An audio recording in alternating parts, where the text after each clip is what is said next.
बिस्मिल्लाहिर्रहमानिर्रहीम। चलें जी, आज हम बाप के हवाले से पढ़ने वाले हैं इल्म मिरास में कि बाप का हिस्सा क्या है और कैसे जो है ना वो बाप का हिस्सा जो है ना वो दिया जाता है।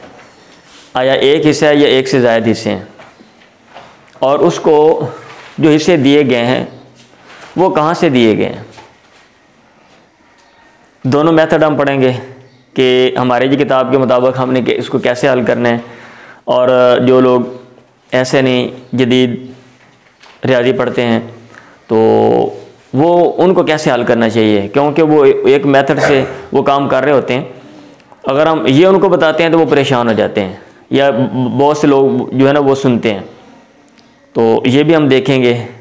फिर वो जो बाप के हवाले से जो इस्तिलाहात हैं वो, और कानून में जो लोग कानून की स्टडी करते हैं और वकील हज़रात जो हैं उनकी किताबों में जो इस्तिलाहात हैं एक दो वो, क्योंकि एक दो मेरे दोस्त हैं वो वकील हैं, तो उन्होंने मुझे कहा यार हमने आपका वो सुना है तो हमें वो चीज़ें समझ नहीं आती, आप क्या बताते हो, आप अरबी में बताते रहते हो, तो आप वजाहत कर दिया करो कि ये जो चीज़ है ये अरबी में ऐसे है। और अगर कोई अरबी जो लोग नहीं पढ़ते या नहीं पढ़े हुए तो वो इसको कैसे समझ सकते हैं, उनके लिए भी उनको मद्देनज़र रखा करो। तो हिस्से बिलखुसूस हिस्से कहाँ से दिए गए हैं ये हम देखेंगे। और ये मैं बात इसलिए कर रहा हूँ क्योंकि एक दो बड़े बड़े मौलाना और एक दो बड़े बड़े जो वकील हैं उनके मैंने लेक्चर सुना तो वो ये कह रहे थे कि भाई जिसने इल्म मिरास में माहिर होना है ना वो सूरह निसा की जो दूसरा रुकू है वो सारी आयतें पढ़ लो, तर्जुमा याद कर लो, आप इल्म मिरास के माहिर हो जाओगे। ये जो सारे हिस्से हैं ना ये ऐसे नहीं है कि वो बयान ऐसे कर दिए गए हैं जैसे आप पढ़ रहे हो वो सारे के सारे जनाब दूसरे रुकू में बयान किए हुए हैं, ये ऐसा नहीं है। और मज़े की बात ये है कि ये जो वारिस आपने पढ़े हैं ये सुन्नी अहले जो सुन्नत हैं और तशय्युअ जो अहले तशय्युअ शिया हज़रात हैं, बेसिकली वरसा में भी इख्तिलाफ है। हमारे यहाँ कितने हमने वारिस पढ़े थे? 12 वारिस। वो जनाब 12 वारिस उनके नहीं है, वो 9 वारिस हैं, 3 को वो मानते ही नहीं हैं। पहले तो ये इख्तिलाफ है, ये मैं आपको बता दूंगा किसी टाइम ये क्या है। और दूसरा ये है कि ऐसा नहीं है कि हिस्से एक जगह बयान हो, ये हिस्से कैसे निकाले गए हैं आज मैं आपके सामने वो लिख दूंगा ताकि आपका जो ज़हन है वो उसमें वसअत पैदा हो।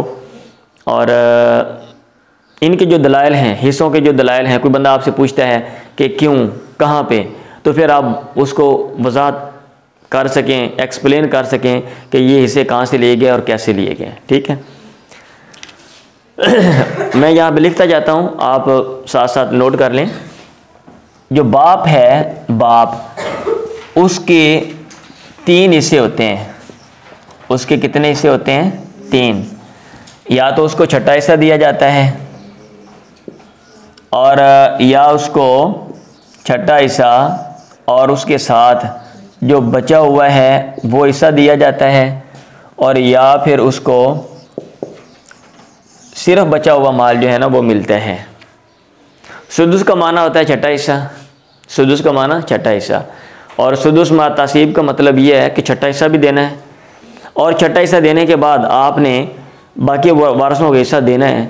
फिर उसके बाद जो माल बच जाएगा फिर आपने वो जो है ना वो बाप को दे देना है। और असबा महज का मतलब ये है कि इसको बचा हुआ माल मिलेगा, बचा हुआ माल मिलेगा, वो जितना भी होगा वो इसको मिलेगा, जितना भी होगा वो इसको मिलेगा, और इसका हिस्सा मुकर्रर नहीं है, उसका हिस्सा मुकर्रर नहीं है। अब क्वेश्चन ये है कि ये हिस्से जो हैं ये इनको कब मिलेंगे। क्वेश्चन ये है, इनको कहते हैं बाप की 3 हालतें।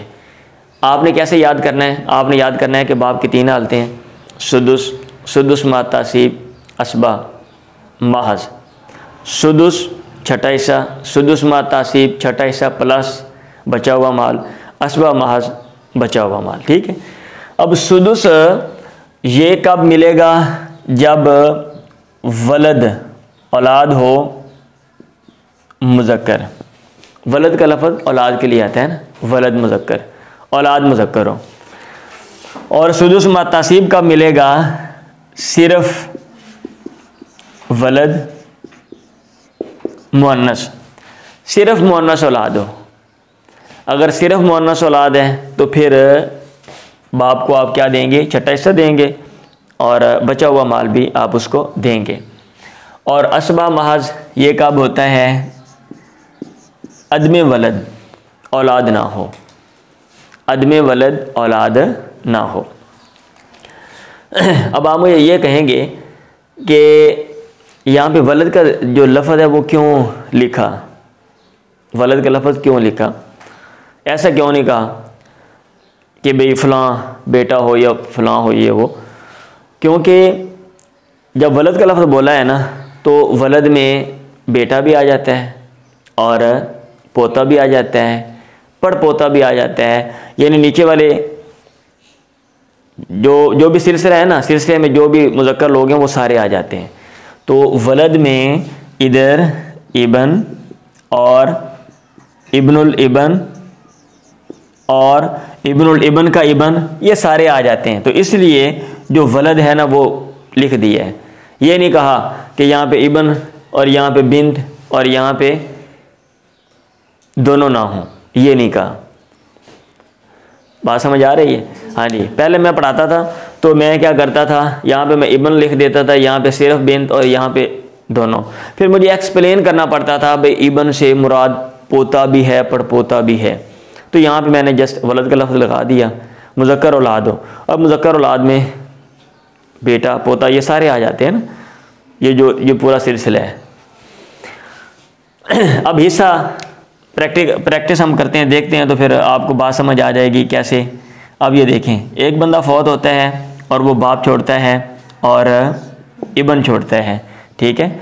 एक बंदा फौत होता है वो बाप छोड़ता है और इब्नुल इबन पोता छोड़ता है, तो ये मुज़क्कर औलाद है।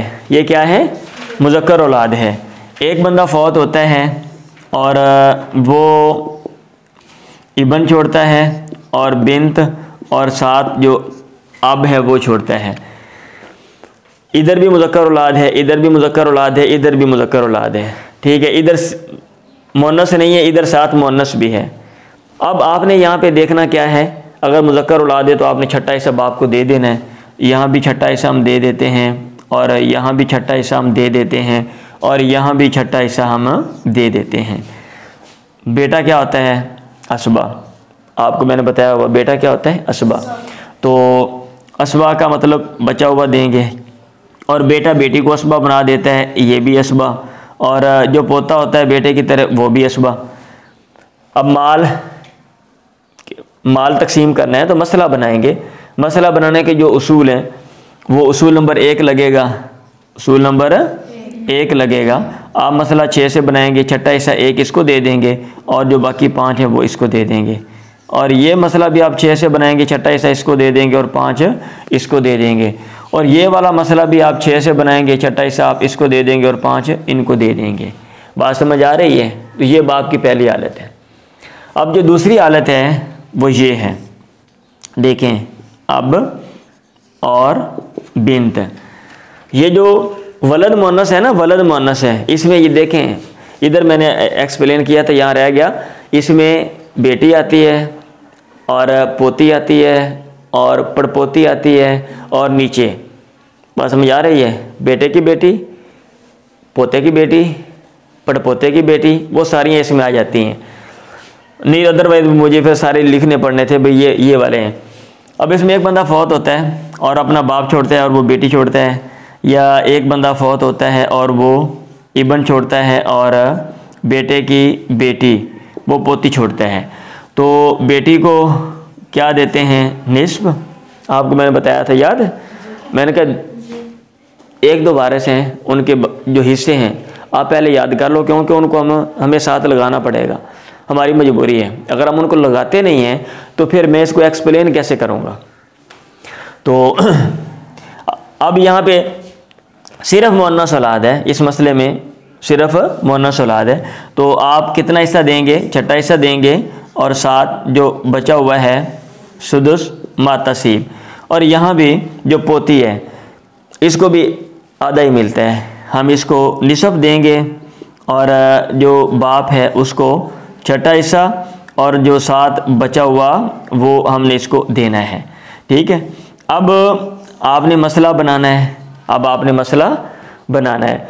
तो मसला किससे बनाएंगे, आपने पढ़ा होगा निसफ री के सानी के साथ आ जाए, मसला 6 से बनाते हैं। ठीक है, तो हम मसला बनाएंगे 6 से, और इसका जो निसफ है हम इसको दे देंगे, छठा हिस्सा 1 इसको दे देंगे, बाकी कितने बच के 2 वो हम इसको दे देंगे। ठीक है, और ये वाला भी निसफ री के सानी के साथ आ गया, तो हम मसला किससे बनाएंगे 6 से, तो आधा हम इसको दे देंगे, छठा हिस्सा इसको दे देंगे, और 2 बच गए वो हम इनको दे देंगे। बात समझ आ रही है? हाँ जी। और ये वाली जो है औलाद ना हो, ये तो बड़ा आसान काम है, सिर्फ जो है ना वो बाप है, तो ये जो बाप है ये असबा है। असबा महज का मतलब ये होता है कि सिर्फ असबा है, इसमें कोई सुदुस वगैरह की कैद साथ नहीं है, सिर्फ असबा है। तो मसले में असबात हों तो मसला उनकी तादाद से बनाते हैं, याद है उसूल नंबर 5। तो हम मसला तादाद से 1 ही है, तो हम मसला 1 से बनाकर 1 दे देंगे। मसला बनाने का मतलब ये होता है कि माल के कुल हिस्से और फिर कुल हिस्सों में से देने हैं। अब यहाँ बंदा ही 1 है, तो हम 1 हिस्सा करके 1 हिस्सा हमने उसको दे दिया। बात समझ आ रही है? अच्छा, ये वाले जो हैं ये मैंने आपके उसूलों के मुताबिक जो है ना ये किए हैं। अच्छा, अब जो लोग दूसरे तरीके से करना चाहते हैं, फ़र्ज़ किया ये वाला जो मसला है बिलखुसूस सुदुस मा तसीब, तो इसमें ये देखें यहाँ पे अब है और यहाँ पे बिन्त है। तो अब आप पहले उसका हिस्सा मेंशन करेंगे सुदुस मा तसीब, और बेटी का जो हिस्सा है वो कि इसको क्या दिया गया है। फिर आप लिखेंगे निसफ का माना 1/2, सुदुस का मतलब छठा हिस्सा 1/6। ठीक है, अब 6 और 2 का जो जू अज़ाफ़ अकल है वो क्या है 6, वो क्या है 6। अगर आपको नहीं मतलब समझ आ रहा तो आप इधर एक साइड पे ये अमल कर लें, इधर ये देखें, आप ऐसे करके 2 पे तकसीम करें, 2 1 2 और 2 3 6। अब 3 पे 1 वैसे सेम टू सेम नीचे आ जाएगा, 3 1 3 1 1 आ गया। अब यहाँ पे अमल ख़त्म, इसको आपस में ज़रब देंगे, 3 2 6, जो इजाफे कल 6 है तो इसको ज़रब दें 6 के साथ और इसको भी 6 के साथ ज़रब दे दें, आपस में काटेंगे 2 1 2 2 3 6, तो बराबर का निशान लगा के 3 1 3, ऊपर वाला ज़रब खा के नीचे आएगा ना, ये आपस में कट जाएंगे तो डायरेक्ट 1 नीचे आ जाएगा। तो 3 और 1, 3 और 1 ये वाला सही है। ओ भाई ठीक है, अब आपने 6 में से 4 तो दे दिए, 6 में से 4 दे दिए, बाकी कितने रह गए 2, तो 2 वो बचा हुआ माल आपने इसको देना है, तो आपने 2 इसको दे दिया, गल होते फिर आ गई। ओ भाई होते गल आ गई ना, हाँ जी। तो ये है बाप के हिस्से और बाप को हिस्से देने का जो तरीक़ेकार है। हम इसके ऊपर आगे प्रैक्टिस करते जाएंगे, तो जब आप प्रैक्टिस करेंगे जो चीज़ें आपको पक्की हो जाएंगी। ठीक है, अच्छा एक ये चीज़ है, अगर कोई और बंदा जो है ना वो इसको वरासत को पढ़ता है या जो ये लेक्चर सुनता है, जो ये किताबें नहीं पढ़ते, कानून की किताबें जो है ना वो पढ़ते हैं, तो कानून की किताबों में ये जो असबा महज है इसको लिखा हुआ है रेजिड्यूअरी। क्या लिखा हुआ है?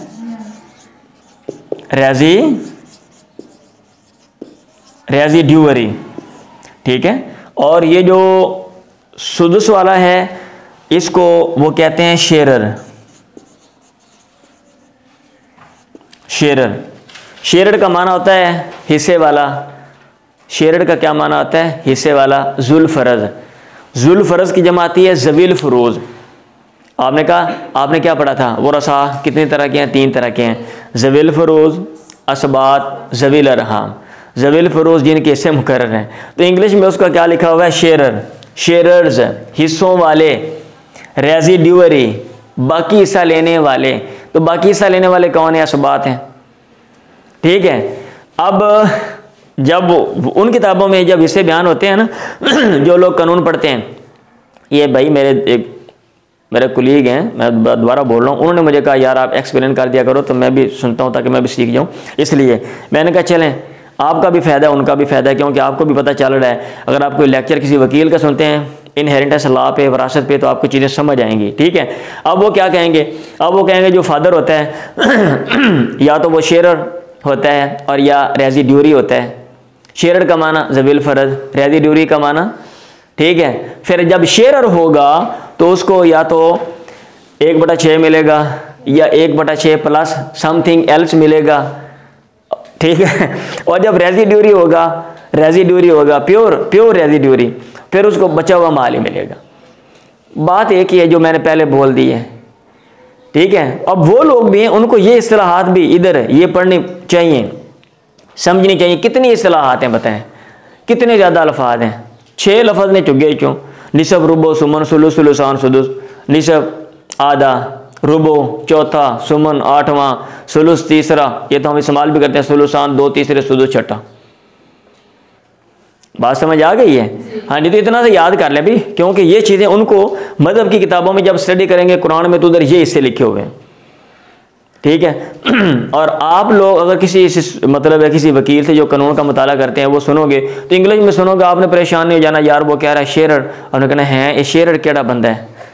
रेजिड्यूरी, वो कहें आप कहें रेजिड्यूरी केड़ी चीज़ है, तो रेजिड्यूरी का माना असबा, ठीक है। प्योर रेजिड्यूरी यानी असबा महज, रेजिड्यूरी प्लस शेरर, हाँ ठीक है। यानी वो कहते हैं फादर या तो क्या कहते हैं शेरर होगा या शेरर प्लस रेजिड्यूरी होगा या सिर्फ रेजिड्यूरी होगा, याद रहेगा? बात समझ आ गई है? अब अगला जो मसला है, मैंने जो अगली बात की है, लोग समझते हैं कि भाई एक रुकू पढ़ लो, और ये मैंने कई बड़े लोग जो हैं जो हाई लेवल के हैं, पाकिस्तान मतलब है पाकिस्तान क्या कहते हैं मुल्की सतह के पे जो लोग हैं वकील हजरात, उनका मैं लेक्चर सुन रहा था, इनहेरिटेंस लॉ पे उन्होंने दिया हुआ। वो कह रहे थे भाई आप दूसरा रुकू तर्जुमा याद कर लो सारा, आप इल्मी मिरास के माहिर हो, सब कुछ उसमें लिखा हुआ है। और भाई ऐसा नहीं होता। अब ये देखें कैसे, अब क्वेश्चन ये है कि भाई ये जो आपने 3 हिस्से दिए ये कहाँ से दिए, किधर लिखे हुए हैं, क्वेश्चन ये है। अब मैं आपको समझाता हूँ, ये चीज़ समझ आ गई है फिर अगली चीज़ समझ आएगी। और अगर ये चीज़ नहीं ना समझ, मैं पहले आपको वो समझा देता अभी किधर से लिए गए, तो फिर आपने कंफ्यूज हो जाना था, क्योंकि ये बेस है। आपको ये चीज़ समझ है फिर अगली समझ आ जाएगी। देखें कुरान मजीद में क्या है इनके बारे में, वाली अबवैहि लिकुल्लि वाहिदिन मिनहुमा सुदुस। पहले मैं आयत लिखता हूँ फिर मैं आपको बताता हूँ इनके बारे में क्या है। वाली, आप भी लिख लें, वाली अबवैहि लिकुल्लि वाहिदिन मिनहुमा अस्सुदुसु मिम्मा तारका इन काना लहू वालादुन। माँ बाप में से हर एक के लिए छठा हिस्सा है, मिम्मा उस माल में से तारका जो उसने छोड़ा, इन कान लहू वालादुन अगर उसकी औलाद है। क्लियर? फ़इल्लम यकुन लहू वालादुन, ये उसका दूसरा हिस्सा है, मैं सेपरेट कर रहा हूँ। फ़इल्लम यकुन लहू वालादुन अगर उसकी औलाद नहीं है, वह वारिसहु अबवाहु और उसके माँ बाप वारिस हो रहे हैं, फाली उम्मिही अस्सुलुसु माँ के लिए तीसरा हिस्सा है।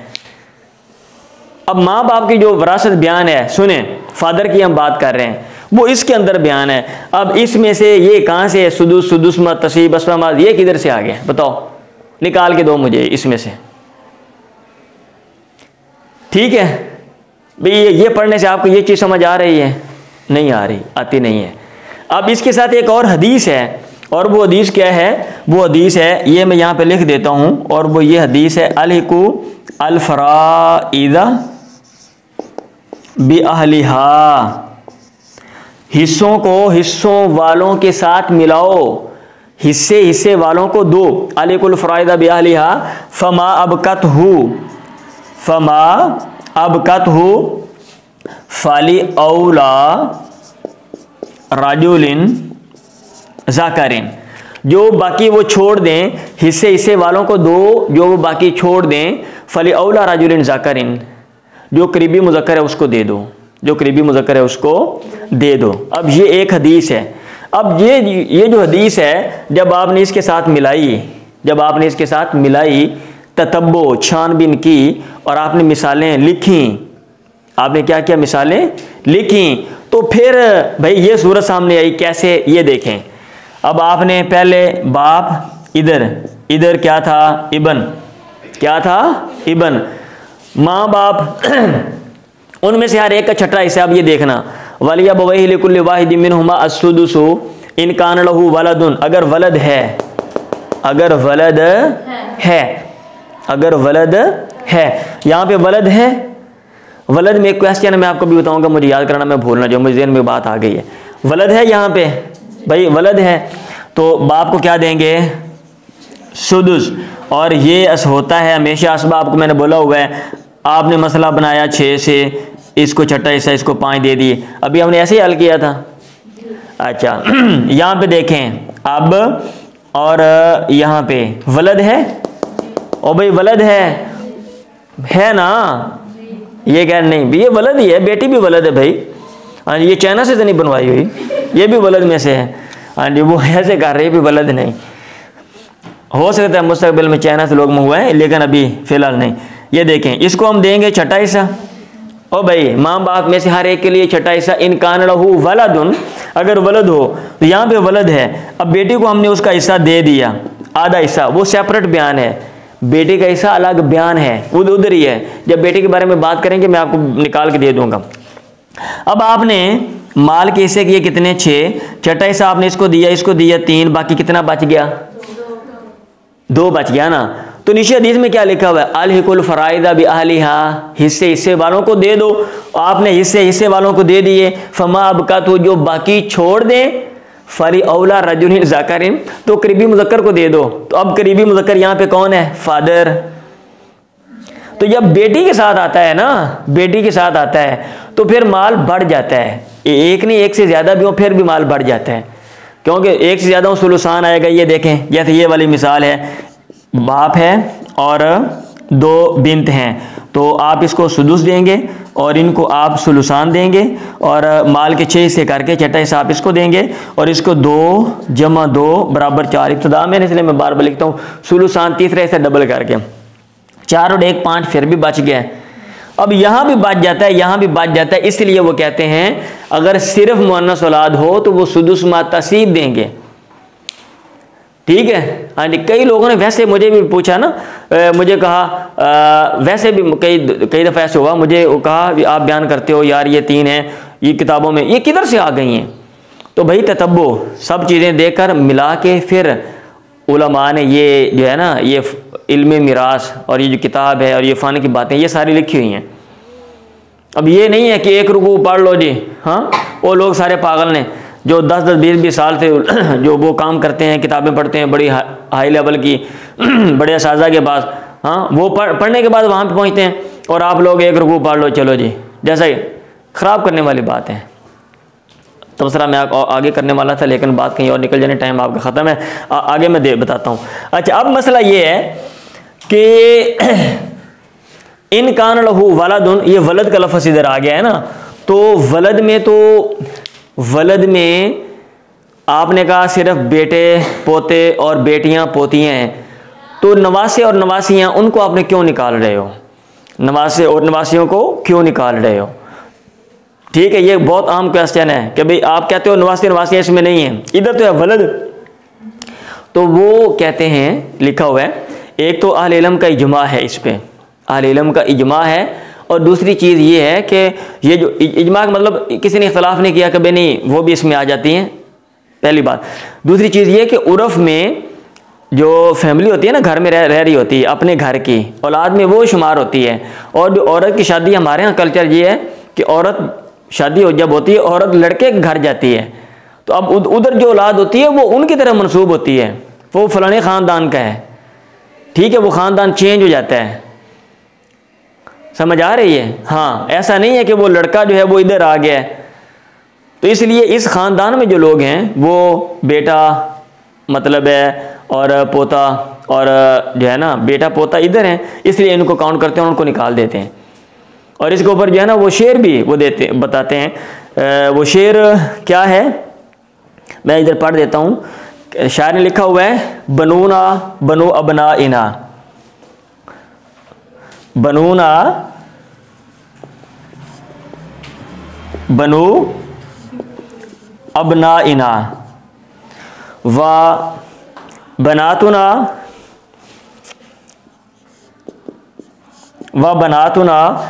बनुहुन्ना बनु हुन्ना अबनाउर रिजालिल अजानिबी, अबनाउर रिजालिल अजानिबी। कहता है बनु अबनाइना बनूना, हमारे पोते वो हमारे बेटे ही हैं। बनूना बनु अबनाइना मतलब बनु अबनाइना बनूना व बनातुना, और जो हमारी बेटियां हैं बनु हुन्ना, जो उनके बेटे हैं वो अबनाउर रिजालिल अजानिबी, वो अजनबी लोगों के बेटे हैं, वो हमारे बेटे नहीं हैं। बात समझ आ रही है? हाँ जी। तो ये शेर भी किताबों में लिखा हुआ है कि भाई ये चीज़ काउंट की जाती है उर्फ में, तो उर्फ के लिहाज से भी क्योंकि इसको सेपरेट कर देते हैं, वलद में ये चीज़ आती है। ठीक है, और बात समझ आ गई है? हाँ जी। बाकी एक और बात है, वो आपको मैं बताने का फ़ायदा नहीं है कि ये जो है ना वली औला राजुलिन ज़ाकरिन, इसमें इसका जो तर्जुमा है वो क्या है, यानी मुज़क्कर आदमी का ज़्यादा करीबी या कि आदमी का मुज़क्कर करीबी, ये दो तर्जुमे किए जाते हैं। और इसका ताल्लुक़ है ग्रामर के साथ कि ये जो औला है ये किसका वसफ़ है और जो ज़कर है ये किसका वसफ़ है।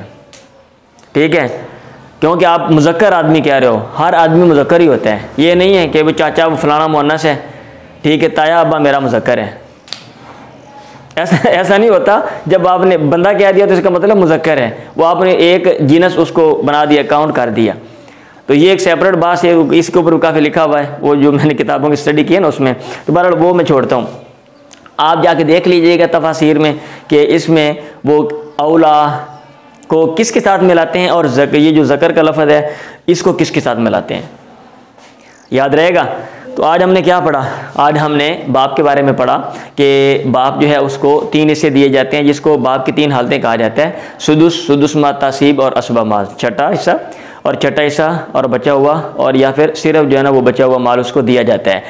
हमारी किताबों में ये लिखा हुआ है। और जो लोग कानून की किताबें पढ़ते हैं, जो मतलब है दूसरे, उधर इंग्लिश में क्योंकि लिखा हुआ है उधर ये चीज़ें भी हैं लेकिन अंग्रेज़ी में भी है। तो अंग्रेज़ी में वो जो है वो शेरर और जो है ना वो रेजिड्यूरी कहते हैं। शेरर मतलब फादर जो है वो या तो शेरर होगा या शेरर प्लस रेजिड्यूरी होगा या फिर रेजिड्यूरी होगा। अब आपने क्योंकि ये चीज़ समझ ली है, अब वो चीज़ें भी आप सुनेंगे तो आपको समझ आ जाएंगी। और वो कैसे हिस्से देने, मैंने ये सारा आपके सामने अमल कर दिया है। और इसमें जो हमारा मेथड है वो ये वाला है। और जो अगर किसी को नहीं समझ आता तो आप इस वाले मेथड से यानी बटों की शक्ल में देकर उनके जो ज़ुअज़ाफ़े कल निकाल के उनके साथ ज़रबे देकर वो इसे आप बासानी निकाल सकते हो।